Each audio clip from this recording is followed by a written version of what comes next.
Hello, welcome to This Side of the Ceiling. I'm Kelsey. And I'm Jill, and we're two good friends trying to live this life on this side of the ceiling as abundantly as Christ has called us to.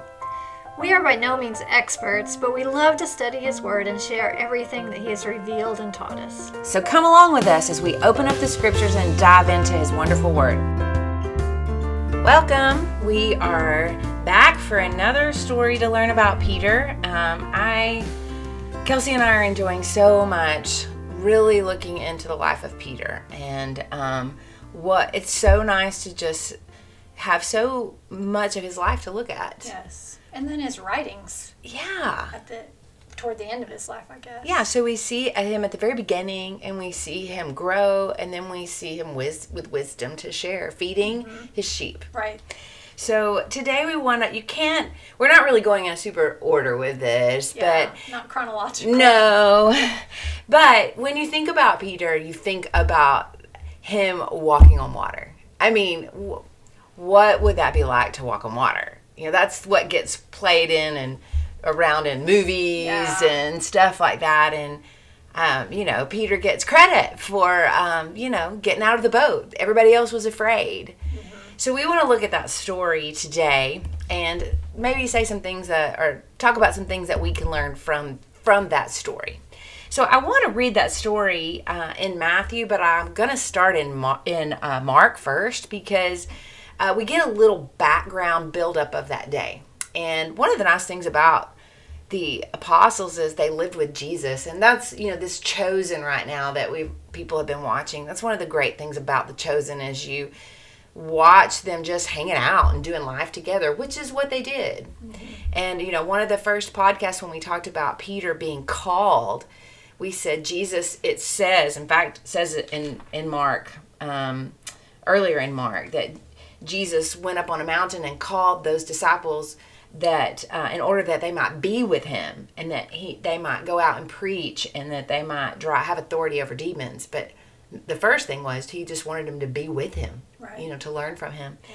So I want to set this in. Mark 6 is just a hard chapter for Jesus. We get a peek into another. It just was hard. It starts out, he goes to his home, and he can't, it says that he couldn't perform very many miracles there. It says, and he could not do mighty work there. That's just sad because of the lack of faith of the people there. They just thought he was the carpenter's son. Too familiar. Yeah, and that's Jesus. Jesus could not do his mighty works because of the faith. That again shows us, how, and that's what we're going to talk about today, faith, and how important faith is. So Jesus leaves his town, and Jesus sends out Peter and the other 11 apostles, and now they get to go. They've been with Jesus for a while now.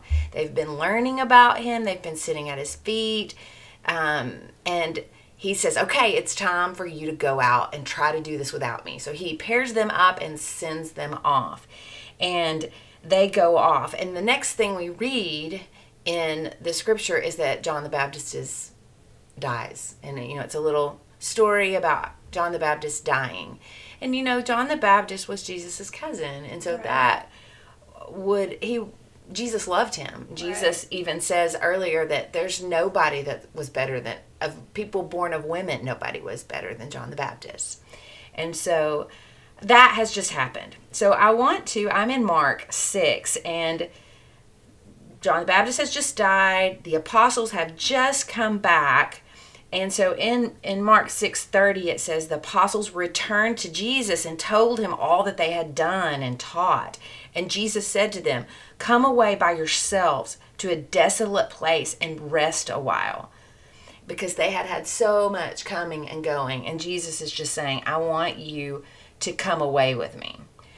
So now I'm going to flip over. We have a little bit of that background. I want to read the story actually out of Matthew 14, because in Mark we don't get to see Peter walk on the water. It leaves that part out of the story. But so also what happens is that I want to start in Matthew 14:13, and this is referring to, so same story, but we've got a different author now. And again, Jesus has just heard about John the Baptist, and we know that because Matthew 14:13 says, "Now when Jesus heard about John the Baptist, he withdrew from there in a boat to a desolate place by himself." We see, again, both of the Gospels tell us that Jesus withdraws by himself to spend time alone with the Father. But when the crowds heard it, they followed him on foot from the crowds. And when he went ashore, he saw the crowd, and he had compassion on them, and he healed them from their sick. Compassion in his mourning. Yeah, compassion as he's hurting. Right. And when it was evening, the disciples came to him and said, "This is a desolate place. Send the crowds away and let them go buy food." But Jesus says they don't have time to get food. And so this is one of the times where Jesus provides food for them and multiplies the loaves and fishes and feeds the people. So after they feed the people, now we get to the story I want to read where he talks about walking on the water. So Matthew chapter 14, verse 22 says, Immediately after he had fed all the people, he made the disciples get into the boat and go before him to the other side while he dismissed the crowd. And after he had dismissed the crowds, he went up on the mountain by himself to pray. When evening came, he was there alone. But the boat by this time was a long way from the land, beaten by the waves, for the wind was against them. And in the fourth watch of the night he came to them, walking on the sea. But when the disciples saw him walking on the sea, they were terrified. And they said, "It's a ghost!" And they cried out in fear. But immediately Jesus spoke to them, saying, "Take heart, it is I, do not be afraid." And Peter answered him, "Lord, if it's you, command me to come to you on the water." He said, "Come."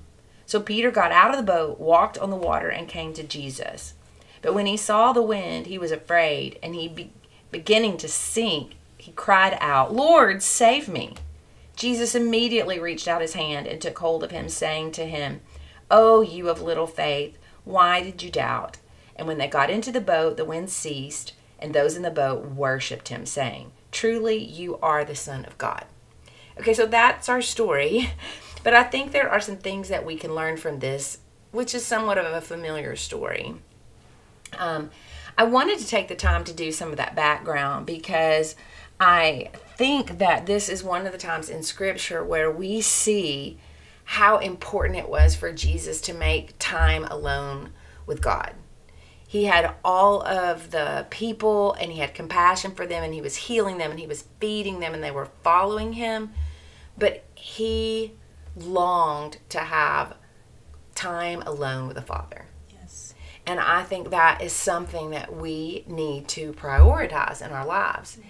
And it's easy to say that that's important to us, but to actually do it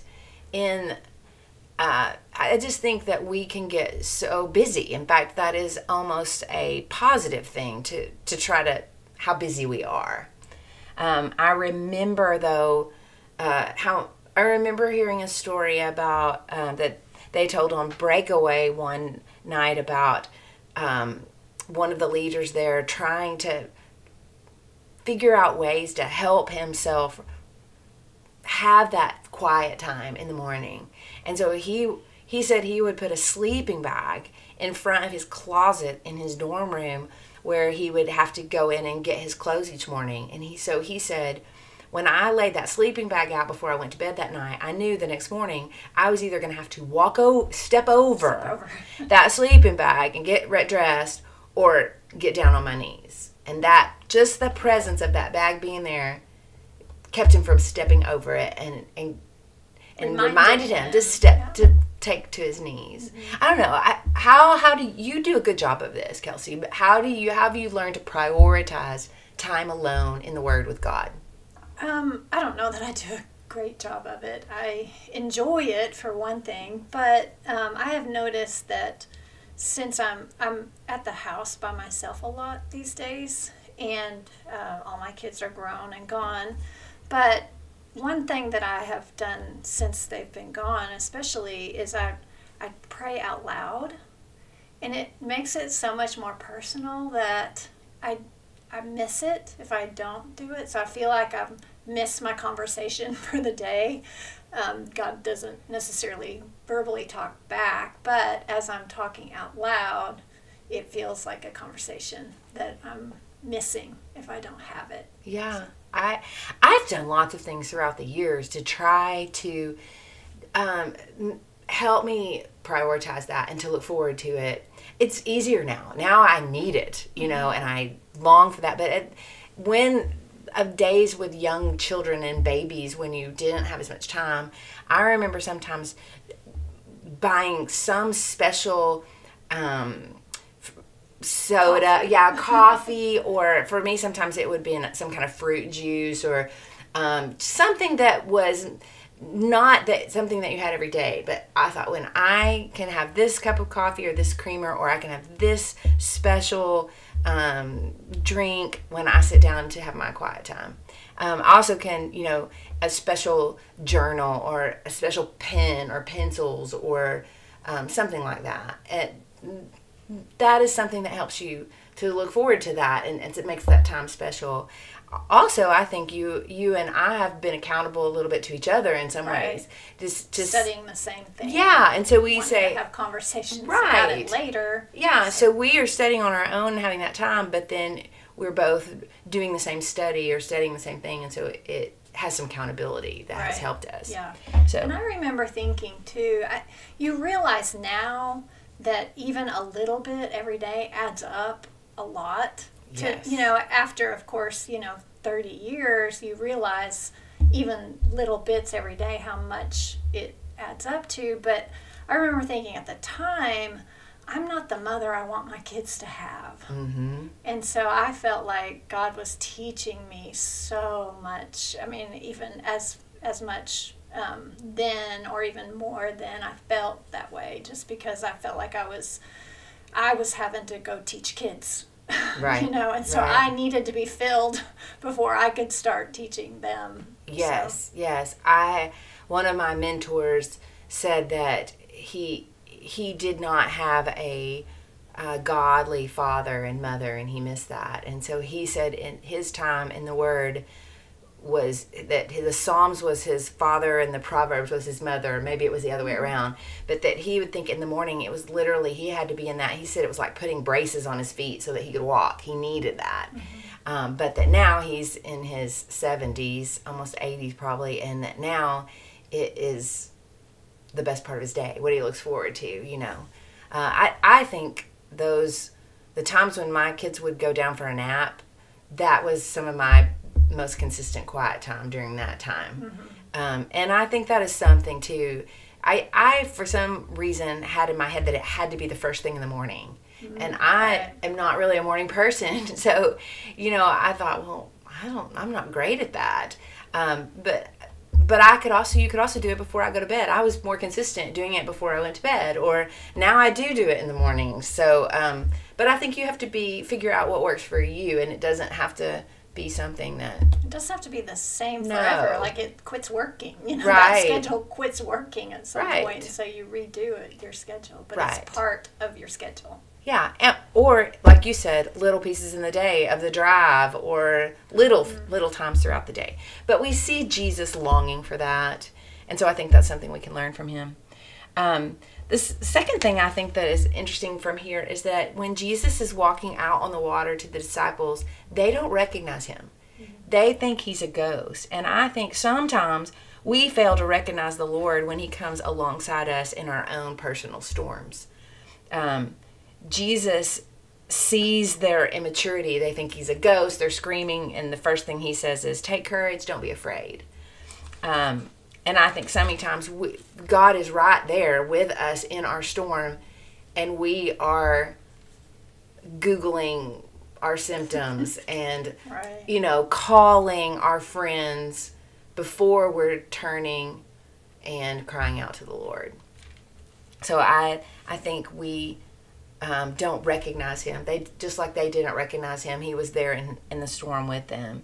And so when Peter said, "If that's you, Lord, then I want to come," and that's what you love about Peter. That's our guy, because the rest of them didn't get to walk on water because they didn't ask. Yeah. There's another scripture that says you don't have because you didn't ask. Yeah. If you ask, I'll say, "Come on, get out here in this water." How many things have we missed because we just haven't asked the Lord Right.